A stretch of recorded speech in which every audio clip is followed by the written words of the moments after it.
Alright. I finally caught up on Beast Morphers. So, yeah, before I go and cover Kamen Rider Saber Episode 4 and Kirameger Episode 25, I'm just going to give a brief rundown on what I've missed on. What's happened since it went on its little hiatus. Alright, so they got themselves their counterpart to Tatakami Ryo, which was, the Beast King Sword? Hang on, let's see.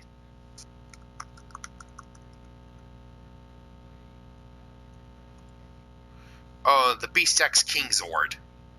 I'm not exactly sure how they got. I don't think they recorded that episode on theirs. I missed that episode. So, all right. Anyways, yeah, they got themselves the Beast King, the Beast X Lion Zord.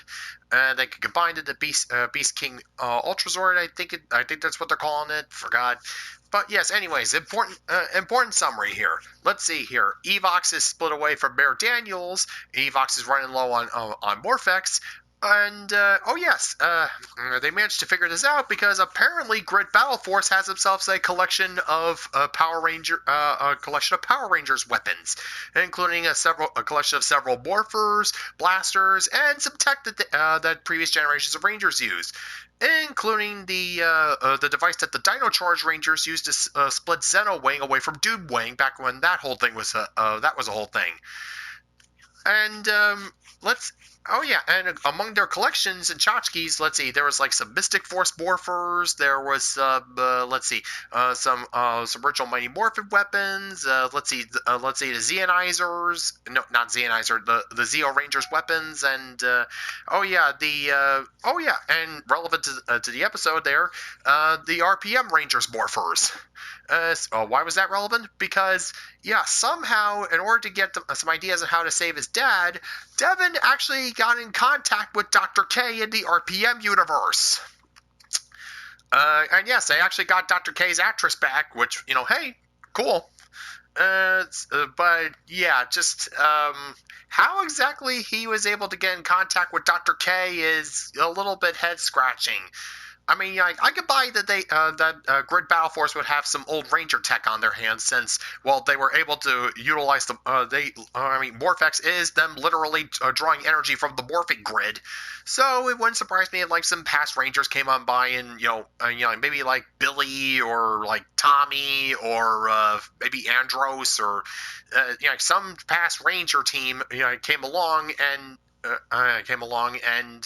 basically helped Grid Battle Force design the tech and how to draw the energy from the morphing grid, and maybe just say, hey, take some old Ranger tech as a bit of a peace offering. And yeah, kind of confusing on a couple of parts there. One, among their tchotchkes is a SBD SWAT blaster, which is kind of confusing since SBD is, let's see, it's 2020. Yeah, so SBD doesn't form until 5 years from till 5 years from now, current year argument. And yeah, how did Grid Battle Force get their hands on the RPM morphers? Since, yeah, last I saw, Dr. K put those things in storage, except for that one time where Scott used it in the Clash of the Red Rangers, and okay, we're just forgetting that Clash of the Red Rangers ever existed, right? Well, anyways, personally, yeah, the Dino Force method of splitting two entities together definitely sounds a little bit more plausible than, say, I was thinking maybe they would, use the method that the Dino Thunder Rangers used to split Anton Mercer from Mesogog, and maybe Devin could have asked Trent for some advice in that area, but hey, using the Dino Force. Let's see. The Dino Charge Rangers method was, yeah, hey, it worked. So, Alright, so yeah, Evox has been exposed, and yeah, he is running low on Morphex, which was when they decided to go and use the footage of the Gavan and Go Busters, the Gavan crossover from Go Busters. Yeah, they adapted a second Metal Hero. well, okay, there was a second appearance of a Metal Hero in a Power Ranger series, and, there was the whole thing with Beetleborgs.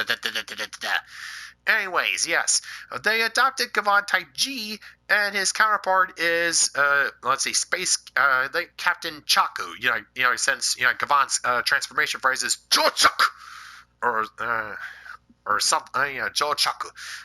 So utilizing that, not a bad choice, and there was some alien shenanigans, and yes, the guy that Chaco was chasing, Ryjack, had himself a interesting little device. And apparently they decided to make him Kano for Mortal Kombat. Just all was missing was Ryjack just saying, "Hello, baby, did you miss me?" All was missing was the eye patch there. But anyways, yes, Rhino Kano has himself a device that allows him to revive any villain, and so long as it has let's see, a piece of like an artifact related to them, which he used to revive Vargoyle, gave him a spiffy gold paint job and a behavioral control collar. So that was a thing, and yeah. Not exactly sure if Vargoyle was using the original cross. Hold on, let me just double check here. Let's see here.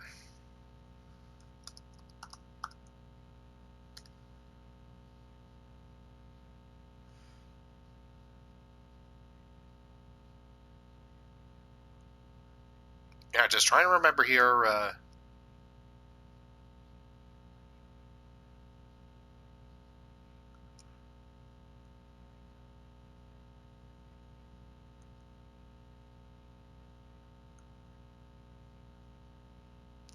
Oh yeah, they did use him for Go Busters. I honestly didn't recognize him. I honestly thought it was like an original creation, but nope. Turns out it was just another Metaloid. But yeah, I'm not sure why they decided to give that one in particular all the high praise, but the special general status, but whatever. Anyways, let's see. Ryjack got beaten. Chaku managed to regain his humanity. Apparently, they took a bit of a page from Rom's Space Knight, since while Chaku was fulfilling his duties for the Galactic Police, he had to be modified into a cyborg. So yes, he's basically Rom's Space Knight. So, well, anyways, there's a bit of as a way to thank him for helping him out, let's see.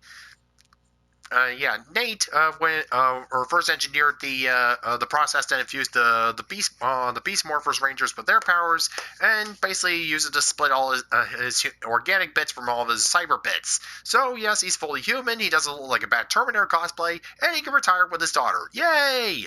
And also, Evox has his hands on Ryjack's reviving weapon, which, and apparently he worked with Ryjax to infiltrate Grid Battle Force and not only get Morphex, but apparently Battle Force also has a collection of villain weapons, which, if Ryjack had gotten his hands on, could have used to revive an army of past generals. That sounds bad, but yeah, such a powerful weapon and plot device will hopefully never... Okay, you know what? I got spoiled for what happens later, but I am not going to spoil what happens because I'm a nice guy. Anyways, long story short, hey, if they left that little plot device open, they're going to take advantage of it at some point. Especially since, they're pretty much going in their own direction and not adapting the whole Messiah Roid arc from Go Busters. Since, obviously we don't see Blaze taking center stage as the main villain now, don't we? Alright, anyways, back to the... I'll start including the individual episodes of Go Busters in these recaps, once they come out. Anyways, Saber Episode 4. Yeah, it turns out that the Salamander Megiddo, he was, his victims didn't get restored because he was still active. They managed to destroy... let's see, Ogami managed to destroy him, but he can regenerate, since, based on the story he's based on, the salamander can just, both the animal and myth that he's based on, the salamander is able to regrow, able to regenerate for when it takes massive damage. And his end goal from collecting all these people was to apparently revive his king, which is basically a giant salamander Megiddo. So yeah, they get restored because he was still alive. And yeah, and speaking of returning enemies, Comrade Caliber decides to release a very powerful Megiddo from the Alter Right book that he was sealed in, which is a very powerful Megiddo named Disast. Basically just a few letters short of disaster. And yeah, Disast is a sadist who 15 years ago was responsible for killing some members of the Swords of Logos, including probably the original Saber. So, since Ogami's the survivor from that whole massacre, he's got a bit of an axe to grind with this guy.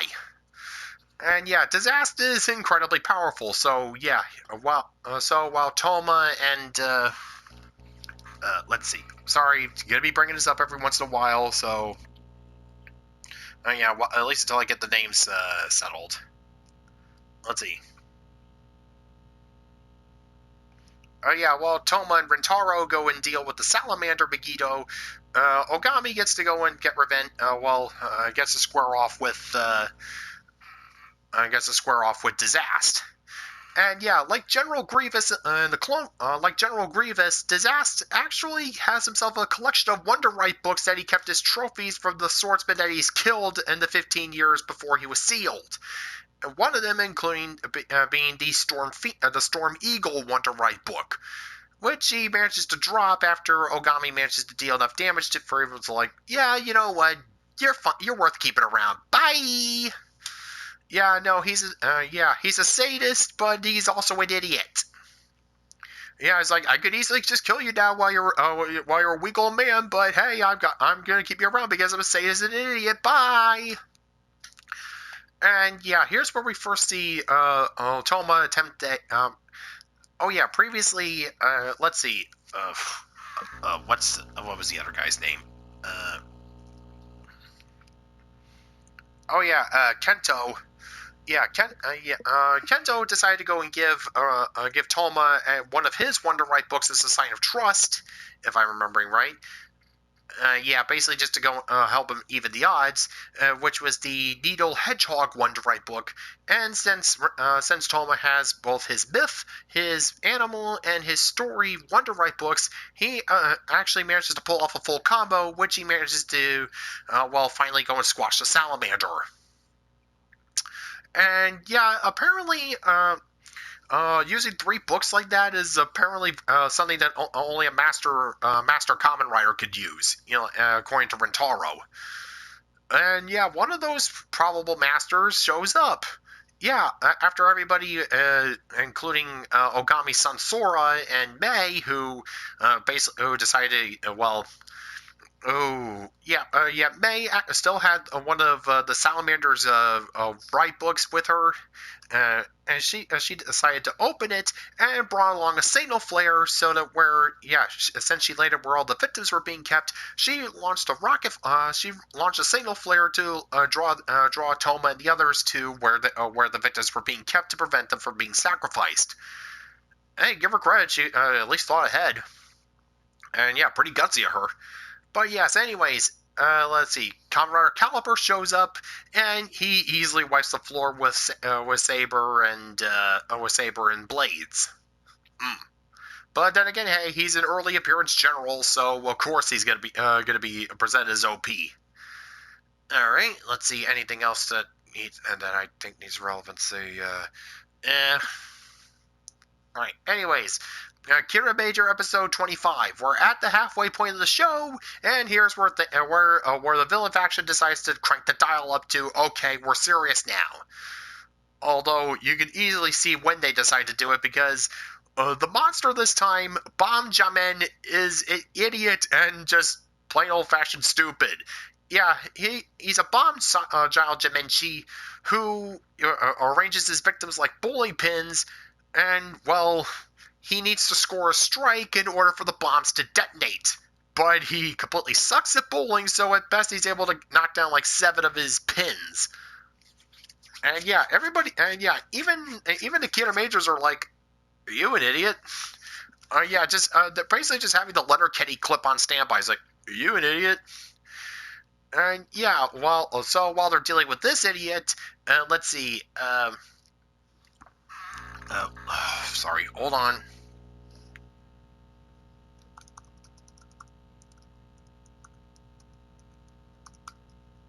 Oh yeah, let's see. Takamichi. Let's see.